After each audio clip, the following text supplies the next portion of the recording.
I very close knit family. So my parents split when I was younger, but still very close with my dad and my grandparents, and then on my mom's side, very very close with my grandparents. So I always like to say that I got to grow up with my grandpa.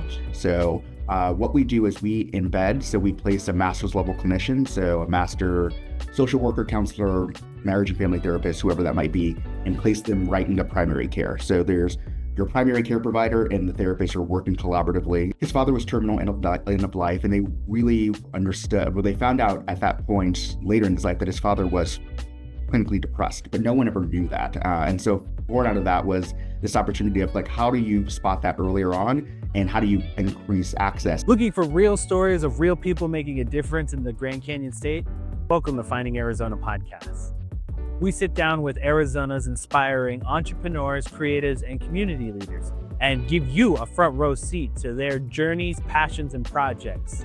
Whether you're a local trying to find a hidden gem or just enjoy watching someone chase their dreams, Finding Arizona is your go-to place for authentic conversations with a desert twist. New episodes drop weekly, so hit subscribe and start exploring Arizona one story at a time.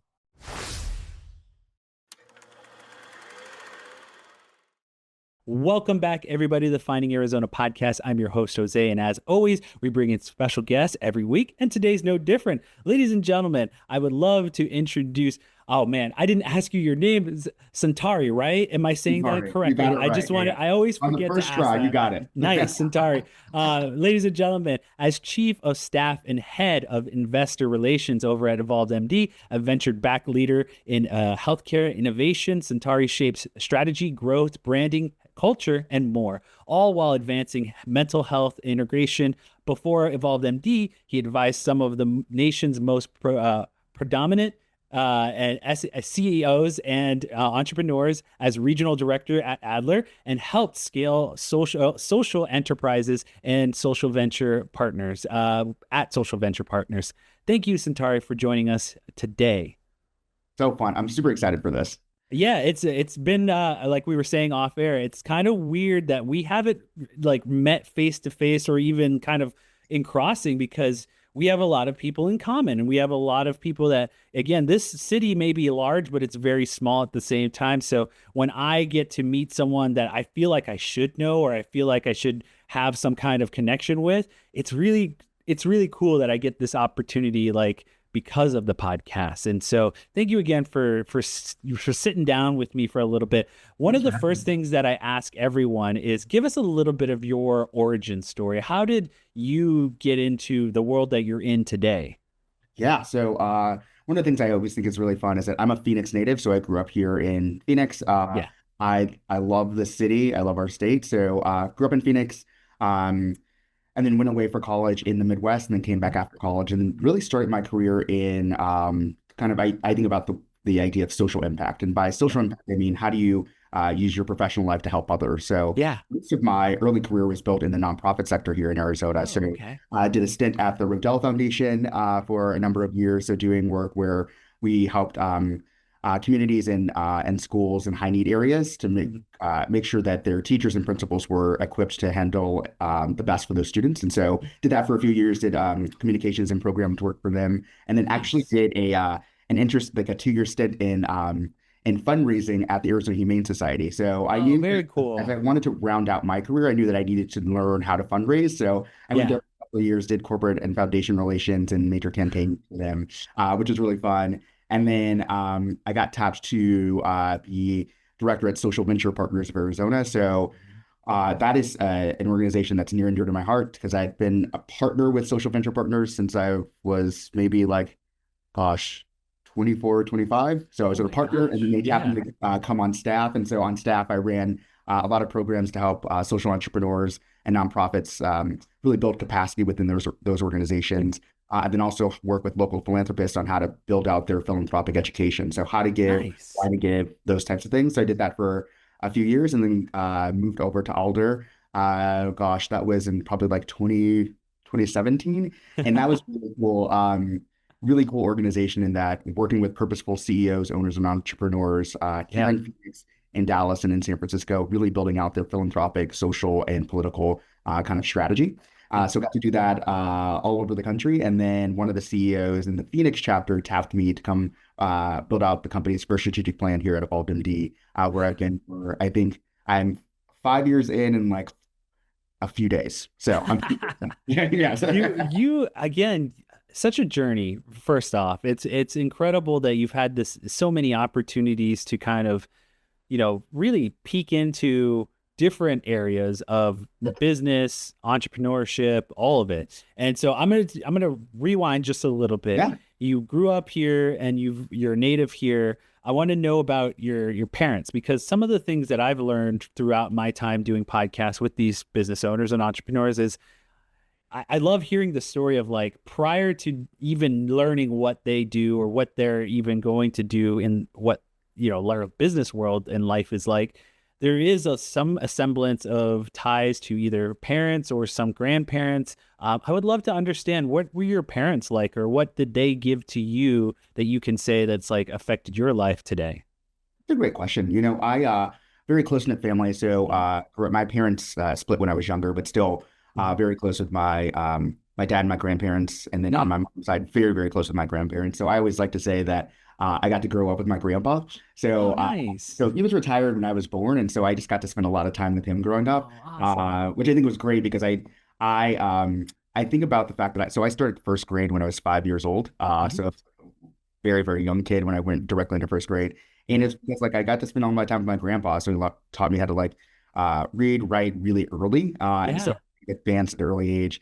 And my grandpa, I love telling this story. So my grandpa was in construction. Okay. Um, and he did a lot of work in Catalina Island. So my mom actually grew up the earlier parts of her years on Catalina Island. They were Oh, kind of the nice. That's on the cool. island. Yeah, and so love hearing that stories about that and things about that part of her upbringing. And then Yeah. so they moved to Phoenix, I believe when my mom was like um in middle school and high school. And so yeah, and so grew up with my family. I would say the thing that really instilled with me the most is like hardworking people. Like Yeah. I always say there's something to be said about like you may be smarter than me, but you'll never outwork me. And I think that's Yes. something that I bring to the table. Like you're just not going to outgrind me, and I learned that from my family. And That's being awesome. and then also just like this idea of this really nurturing confidence. Like I've Mhm. always my family was so good at saying like you can do whatever you want and we're gonna Beautiful. support you,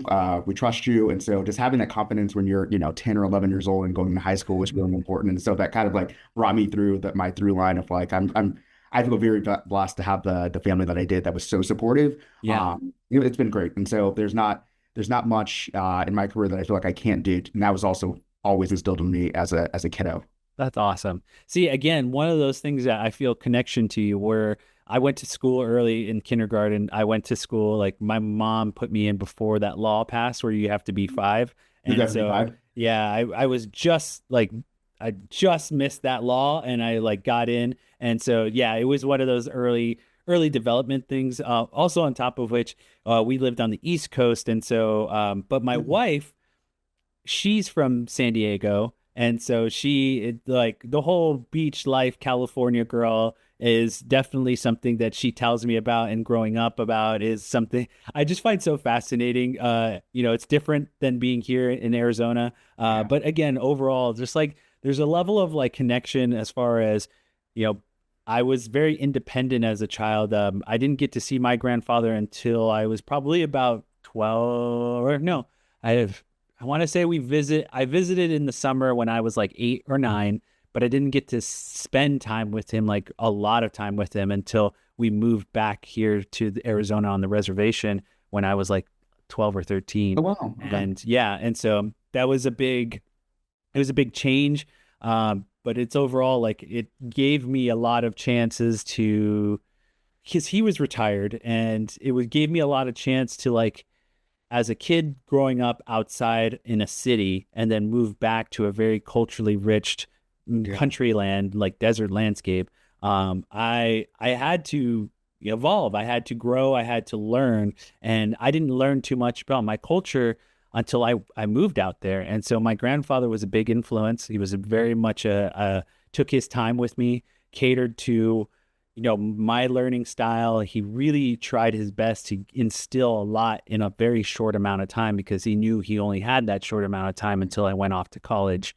And so, yeah, he really wanted to take all that time that he had and give it to his grandkids. And that was something that I look back fondly on because he's no longer with us. But it's one of those things that I'm like, wow, I wish he had an opportunity to understand that I took everything that he gave me and hopefully, went and, as they say, went and scored a touchdown with it. And so hopefully he's looking down on me and just really like, hey, thank you. Thank you for understanding. Thank you for learning. And thank you for taking it to the next step. Um, Thank you. I appreciate that. Where in the East Coast were you? I was right outside of Philadelphia, a town called Allentown. Wow. Okay. Yeah. So my father's side is Puerto Rican, and so he had a high school best friend that moved out there, which is my younger brother's godfather. And we moved out there because he was sick and tired of the heat, and he was just like, "Oh yeah, you're there. I have some family nearby. That's my son." But That's so that's great. the next generation right there. He loves podcasts, and he's like, "Can I have my own?" We've talked about this on air with others. It was like this is a legacy piece, and he understands what I do, and so hopefully one day he will take the reins. And he's my little mascot. He likes to be So fun. yeah. He's very cute. But yes, for you, I would love to understand. Okay, now that you've kind of had this realization of what your grandfather gave you, and going onward to high school and now into the Midwest, and going from there. One, can you give us a little bit of what your education was in the Midwest? And two, um, what transitioned you? Why didn't you stay out in the Midwest? Why'd you come back? And then, what kind of things were calling to you back here? Yeah, so studied English at a small liberal arts school in Indiana called DePauw. Loved my time there. Really enjoyed and still very good friends with everyone.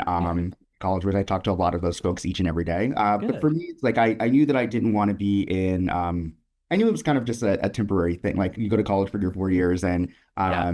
I didn't want to stay in like Indianapolis or Chicago, and I didn't want to go to either of the coasts. So a lot of kids went to LA or New York or DC, and I love Phoenix. Like I do love Phoenix, Yeah. and so I think that's what drew me back. And I came back. I was back in Phoenix in 2007, 2008, and Okay. Yeah. What a I weird time to come back just before 2008. yeah, yes. And then I lived on Roosevelt Row in downtown Oh, Phoenix before that was like a thing. And so yeah. came back from Wow. college, You saw it all. I saw it all. Wow. Yeah. Wow. There was nothing there, man. And I remember No, I know. moving downtown, and people were like, why do you live down there? But it was great. I got to see it all come up, and Yeah. now I go downtown and I'm like, wow, this is night Yeah. and day from That's stuff so I get. funny. I was going to ask you, how do you feel about it now? Like, it's Well, just, I do. I missed when it was like small and accessible, but I feel like Mhm. everyone says that about growth. You could. There was only a couple of when I was there, only a couple of restaurants. You had like your Yeah. Carly's, you had your Lost Leaf, and now there's like a bunch of blooming stuff. And I Yeah. looked at the Artisan Lofts, and I was like, I bet I probably couldn't afford to live there now. And so this is just Yeah. this is what Phoenix is. I'm proud of Phoenix. I'm proud that it's grown that way, and I'm proud that it's like that. But I do miss kind of that very small, Yeah. more intimate setting in downtown. Yeah, you know what? I have met a couple of artists who were around when you were around, and it's really fun to kind of hear those stories of like, hey man, you remember that? And like I just it's I wasn't well, I had just graduated. I had just come down to ASU, and I didn't know too much about the downtown because I stuck into Tempe and just kind of Yeah, stayed there because I didn't really have a vehicle at the time, and so I was just kind of whatever that quarter of mile range, the Mill Avenue, that's all I knew for the time being. It wasn't until probably junior, senior years when I got a car and I was able to travel a explore. little, Yeah, explore yeah. a little bit more. And so that in itself is just, again, to see this city grow and evolve as it has, it's just incredible that like someone that has seen it from that point of where it was a little sketchy, a little, rough around the edges, but Part of the charm. I yeah, love part that. of the It was part of charm, the part of the charm. charm. It And was then part of the charm. now you see it evolve. There's so much that's going on in the city at a rapid scale. So that's just one of those things that as you live here and you start to notice those types of things, it's one of those kind of impactful moments of like, oh wow, this place has like changed a lot in a little bit of time. So I will ask you now, when you started to work your first couple of jobs and careers, your intention was to, you know, where was your intention? Like, where was your head at as far as like, because it's a youthful thing to want to change the world and make an Yeah. effect on the world. Was that your mindset from the very beginning of making your impact that great? Or was it something that you just kind of like figured out as you went along? It took a couple of jobs actually. So Okay. right after college was more so like I just need to make money so I can do that. Yeah. Yes. And Yeah. so I think that's kind of everyone's thing. So you're not really intentional about it. Yeah. And then worked for a publishing firm in Scottsdale for like 2 years. And then that's Mhm. when I realized like I don't love the work. It was good work, but I was like, I'm not doing anything to push anything forward. Like, I'm not Mhm. making an impact in my community. I was still like doing volunteer work and things like that. But I was like, I need my job to be rooted in social impact. And so I then started making intentional moves to get into the nonprofit sector, which was a Yeah. great move in my career. Yeah. I think it's some of the most beautiful things come from the nonprofit area, and it's again we have only interviewed a handful of them, but the ones that we have interviewed with, it's incredible. From those who want to help others to those who are truly helping those in need, and so much in between. It's again, I almost cry every time because there's so many things that as a person you can really it sometimes affects you or sometimes comes into your line of sight. But a lot of the times, if you don't go out and seek it, it really it you wouldn't know it's there. You wouldn't see it with your own Yeah. two eyes. And it's to me, that's the important thing. Like that's what makes it great. That's what makes So it good. important to do the work because those who don't know, and those who care enough to stand up and say, "Hey, I'm going to help any way that I can." It's truly impactful. Like the amount of people that I've met that it's just like, man, the amount of emotions that go into it too when you're dealing with certain aspects of the nonprofit side. I mean, mentally ill, Yep. unhoused, those who are in need, for families, women. It's just, again, it's like, I want to ask you this because this is something I ask most nonprofit people. How do you emotionally take on someone's challenge while at the same time live your own life? Yeah. I mean, compassion fatigue is real. Yeah, I think that's the about, word. That's what I've yeah. heard before, Yeah, compassion compassion, fatigue. and you have to kind of set really good boundaries for yourself. I mean, I think the most interesting thing about like my career is that I was like Mr. Nonprofit, so it was like really interesting for me to come to a for-profit 5 years ago. But I believe I've learned that for-profit companies can also make just as big of a social impact. It's just really a tax status. But in the work that we do, most of our employees are clinicians, they're therapists, and Yeah, so yeah, yeah. they carry so much with them all the time. And compassion fatigue is real. You have to really understand like what your boundaries are, how to Yeah. provide like self-care, how to do self-care, Mhm. and really be intentional about like how you're taking the time for yourself in every day. I mean, Yeah. we tell our therapists and clinicians like you have to take time every day when Yeah. you can just regroup, really take care of yourself, whatever that might be, and that could look different for anyone. It could be taking a walk, it could be listening to a song, it could be eating your favorite food, whatever it is, so that you can just kind of like recharge has to be a daily practice. And so that's Yeah. something that we make sure that our folks do. Yeah. What's the one of the best takeaways from being in the nonprofit side now that you're for profit?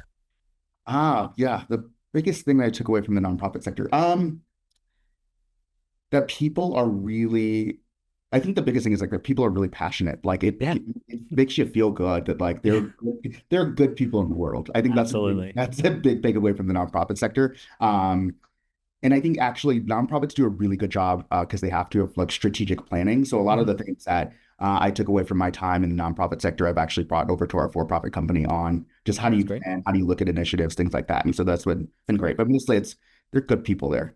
Yeah, that's amazing. I kind of curious too. Like that was one of the things I was like, you've worked so much in this one side to like what are the positive things that you can transfer over? And that's incredible that you were able to do so. Now that we're in kind of the present mode in Evolved MD, you got tapped to do this. How did that feel to like have someone take notice and give you recognition for the work that you've done so far and like move you into this another space?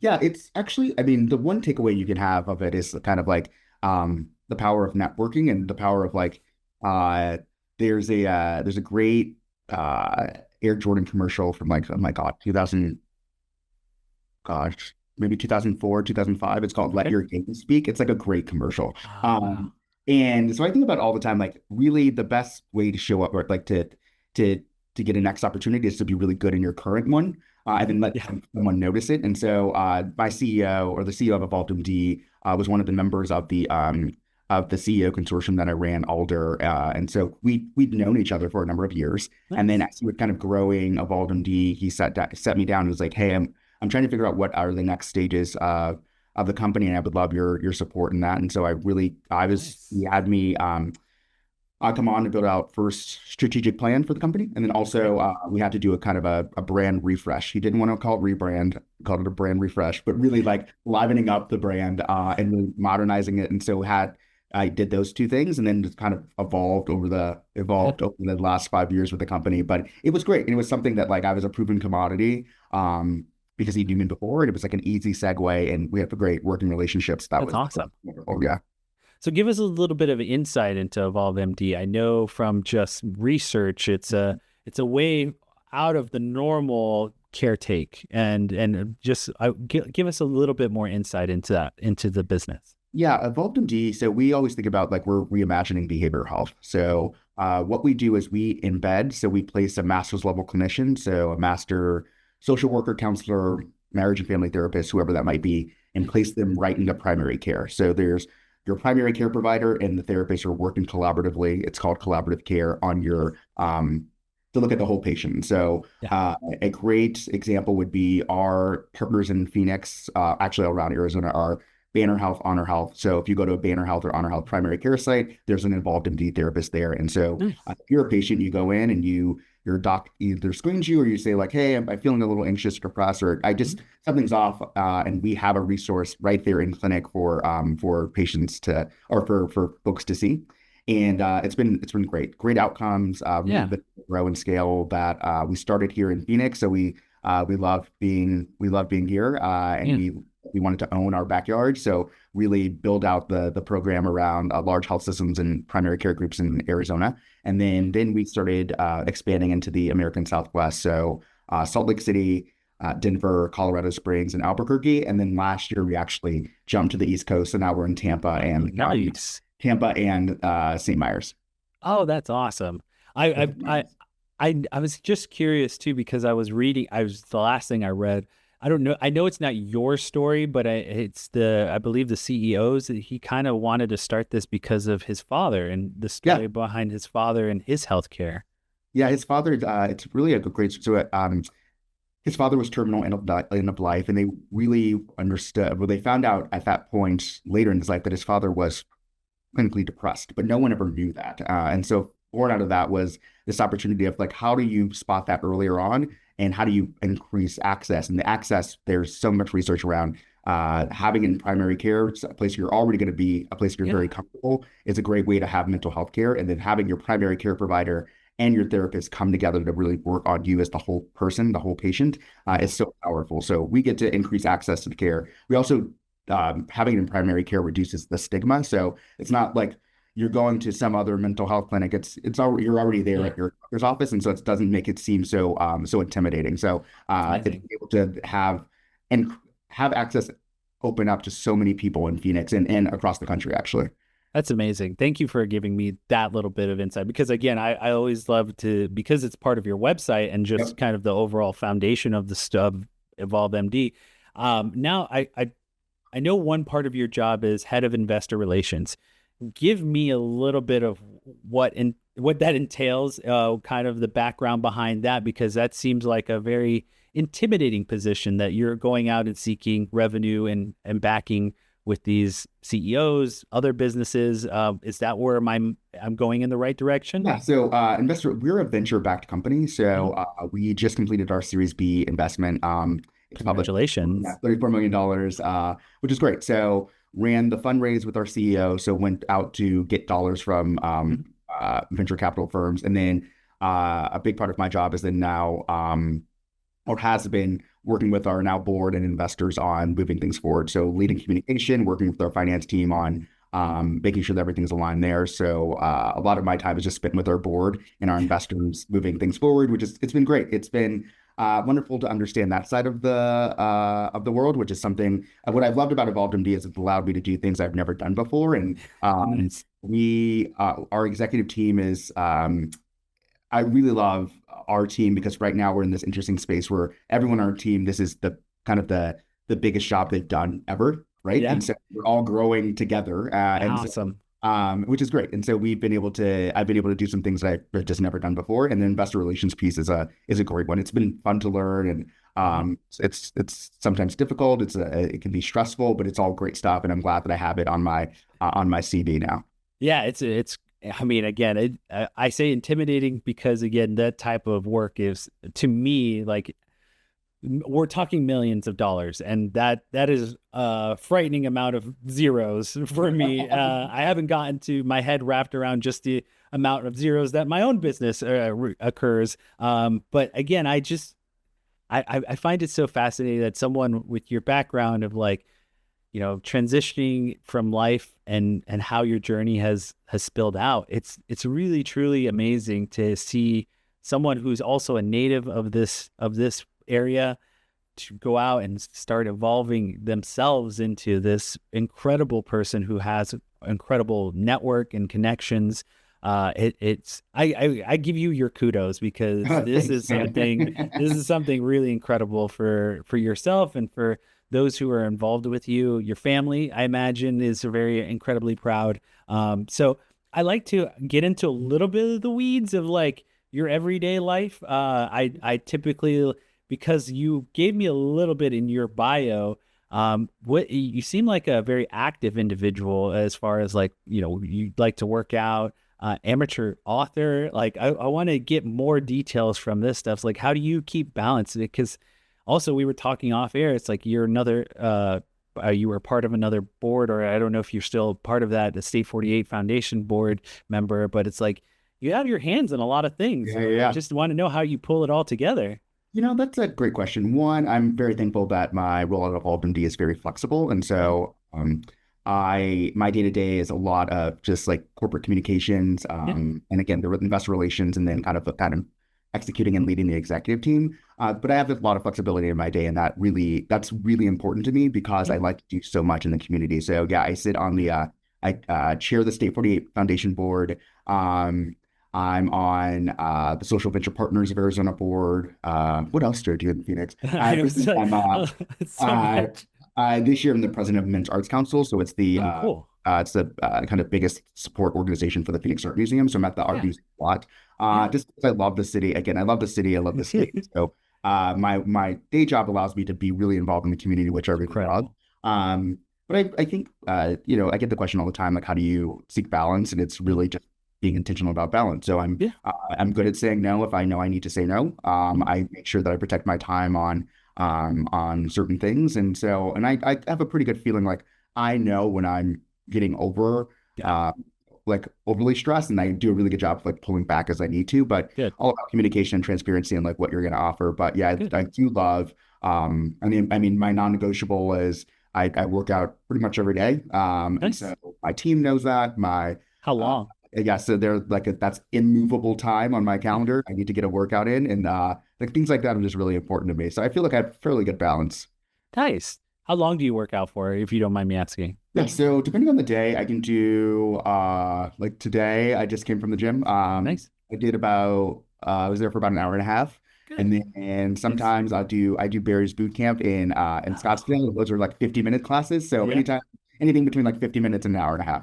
Oh, that's awesome. I did a 5K run this morning Nice. with a run group, and so That's so fun. yeah, it's something that I'm starting to get back into. I was a runner in high school, track and cross country, but now I to find that joy again, because again, I'm this podcast and my other business. I want to. I just started and just started doing full time. I have been doing the podcast for a long period of time, but it's just now becoming more of a full time gig, and I had to kind of again re look at everything and how I delineate time and make sure that I'm putting the right amount of care and love towards everything. And so again, I the thing of non-negotiable is something for myself is like give myself at least an hour of some sort of activity, movement, and that is something that I will always try and do every day. So that is something that is really cool.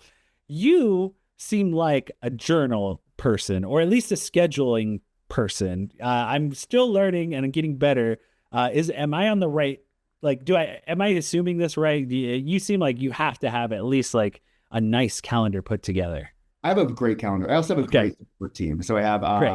I have a great associate chief of staff that reports up to me, and she really kind of helps with my calendar. And then I have another person on our team that helps with that. So I would say my life is so much easier because I have the right people that just kind of Yeah, help yeah, that's manage great. that. And it's great. Yeah, I actually don't know what I would do without them. That's amazing. Again, it's one of those things where it's like I'm still learning a little bit because I try and do it every morning too. It's like I jot down at least a couple of to-dos and then relook at some of my calendar things that are coming up. But it's again one of those things where it's like I kind of need it because again, if I let something slip through the cracks, it's like it's on me and I have to. I'm a Libra. I'm personally like just someone who doesn't want people to hate me or just look down at me. I'm just like I take that in very emotionally. But again, I'm getting better at it. I feel like I am doing really well right now and just making sure schedule is on point and my mental is really good. So, but also fatherhood, it throws a wrench every now and again. You have to take him to the doctor or he gets sick and then you get sick. It's those sort of things that you got to wrap your head around and kind of pivot. You Yeah. got to make sure you know how to pivot really well. So I appreciate you going into a little bit of that detail because for some people, or especially when it comes to dealing with like those day-to-day tasks, it's like I'm always so curious. Like again, everyone's different. Everyone has their own little thing that they do because the amateur author, I would love to understand this a little bit more. Do you write a lot? Do you write into a journal? Do you type it out? Are there kind of ideas bubbling in the background right now as far as what kind of writing? Are you nonfiction? What is it? Yeah, so usually on the writing side, it's kind of creative nonfiction. So think Okay. creative nonfiction like short stories. There's also a Okay. lot Yeah. of poetry. I have if you saw on my desk, you could see, hold on, I'll just like show you. These are Yeah. all just Please. like notebooks on my desk. Nice. Yeah, so I jot down and write a philosophy. I worked with my executive coach earlier this year and figuring out like intentional time Mhm. that I have to put on my calendar. So on my calendar, you'll see immovable blocks, and those are just for writing, and that's just like time for me to just write. Yeah. And so just being really intentional about like how do you block out that time and then what Yeah. you're using the time. But a lot of I will just grab a notebook, sit at Changing Hands bookstore, Nice. have a glass of wine or have a cup of coffee, and then just like start writing stuff and like just write. And that's actually my favorite thing to do. Yeah. I love that. That's amazing. I actually go to Changing Hands very frequently because it's my little guy likes to read. He likes looking at the colorful Oh, books. I love it. Yeah, and then I get my chance to kind of explore and go down that path of like I want to read this. And what I do is I'll look at the book, I'll look at the cover, read through the cover, and like do the things. But then I found out on your phone, if you have a library card, you can have accessibility through an app, and you can pull out and take out books, and usually the new ones are there. And so I'm like, yes, like I can read this on my own time, especially also audiobooks. I'm a very audio listener kind of I do podcasts all day long and I listen to others. But it helps me really kind of the I have a library, but it's just like I think I learn best from listening to someone speak while I'm reading the book as well. So there's some intentionality behind it. But yeah, it's definitely for me, I love that opportunity to creatively like put down to thoughts and stuff like that. I have my own kind of ideas that I, creatively like new podcast ideas or new ventures of like video production stuff that I want to do and stuff like that. So, I agree. Like to have that moment of blockage that you can go ahead and write down your ideas. I'm looking forward to when you actually, if you do go out and write a book, I would love to be there for that opening and like take a look because I have a slew of guests who've given me books, but for the first time, I'm like, I would love to read something from Okay. from you. Like, I mean, don't get me wrong, I will read the person who comes in and gives me their book, but it's like I've never had really anyone as of yet that I'm like, I really, really, really want to see what you're about. I really want to see what your writing looks like. That's great. Yeah, as soon as I have some things I could probably send you. Okay. But yeah, then that's great. That's a good call up. No problem. So now we kind of push towards the future looking and goal setting. You are someone who, again, has his hands on a lot of things. So I'm kind of curious, do you kind of set goals as in kind of a year goal, or do you kind of just leave things off to let them simmer on their own? How does goal setting look to you? I wish I could say that I was much more intentional about goal setting, but really, Totally yeah. fine. Um, I not that I'm go with the flow. It's more so like I think the journey is the journey, and the journey will take me where it has to take me. Yeah. I You seem think, like that. Like yeah, I truly do. Like I feel that from you. Like it is just from the fact of like how much you've kind of like the idea of let your work speak for itself. Like let your game speak for itself, and it will take you where it needs to go. I think it's also hard to like I envy those folks that can do like the 1, 3, 5 year plan, but I just because life is so mercurial, like things happen. You Mhm. can't plan Yeah. for, Oh, you if lose your fatherhood job, has taught me exactly. So it's like anything. I mean I think the best plan to have is like to believe in yourself and have a good Yeah. support system and then it'll all work out. Yeah, absolutely. I have one part is the fatherhood part, but one part is just if you look back at what your parents or what your grandparents went through, my parents did what they could. They, were working 9 to 5s, making ends meet. And, ultimately one of the biggest decision was moving back to the res. My mom knew that she's like, you're smart. Like, she's like, I know you're going to go to college. I cannot at this point in my life provide you any kind of financial means other than this one opportunity, which is you go to the res, the tribe will help you. But the only way that they'll help you is if you're in their school system for this amount of years. And I didn't know that until she explained it to me, I think my senior year of school, Yeah. high school. And I was like, thank you. Because again, I was like, my senior year, we were doing FAFSA, we were applying to schools, and it didn't dawn on me that, again, I had this opportunity, whatever I couldn't, afford, the tribe would help me in that financial means. So I was very thankful to my mother because she took a hard decision. It's a hard decision to pick up your family and move them across the country. Yeah. And so to put, that on me or to give me that opportunity is just something that I will never be able to thank her enough for because it really changed my life for the better because I had that first 4 years of college I had taken care of. Like I didn't have to worry about it.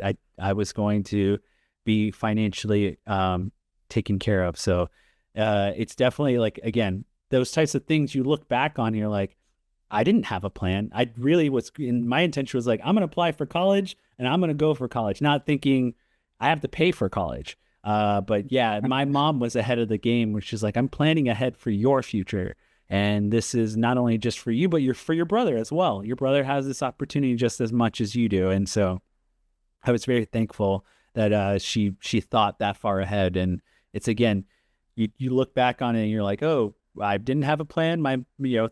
Someone had a plan. Someone had a plan, but Someone had a plan. the world led me down a path of like, you know, you will go where you need to be, and it will help. You will have to live your life through that. And so, yeah, the fact that you kind of have this way about your own life and just have this semblance of like, yeah, things will change, but that's okay. You live through those moments, you pivot, you kind of learn, and your game, you as an individual and what you know and what your career, like what you do, how much effort you put into it will lead you down the right path. Yeah, that's great. Yeah. So thank you again for this. This concludes my episode with you. But yeah, I love the absolutely. questions. This is great. Thank you so much. I appreciate that. But I do give the floor at the end here to let everyone to allow you to let everyone know where they can find you online. If you want to give EvolveMD's social media, anything and everything, the floor is yours. Yeah, so on the EvolvedMD front, I would say look at evolvedmd.com, but also follow us on LinkedIn. There's a lot of really good content that we push out around mental health and just the work that we're doing, and so that's kind of the place to really understand what we're doing and what our next steps are. For me, you can go to, and I'm pretty easy to find online because I'm the only Sentari minor. So follow me on Instagram. I'm pretty funny, I think. And then we didn't get into that. That's something that's like was part of your bio. You like to stir the pot a little bit. I like to stir the pot on social media, and then I'm also a lot on LinkedIn. So I try to post at least 4 or 5 times a week of something, an article, my thoughts on it, anything that's going on in my world. So LinkedIn, Instagram, and then I'm pretty easy to find. Awesome, Sentari. Thank you again. This is again. I go back to it's like, I should have met you a long time ago. And I hope that I would love to schedule an opportunity to like meet you over at Changing Hands. And it would be so incredible to meet you face to face. That'd be a lot of fun for me. Love it. I'll make it happen. Thank you so much. Before we go, I have a little bit of an outro. You can hear every episode of our podcast at findingarizonapodcast.com. Social media wise, Finding Arizona Podcast under everything. And last but not least, we end every conversation with the kisses, hugs, and belly rubs to our 4-legged friends. And we will see you next time. Bye.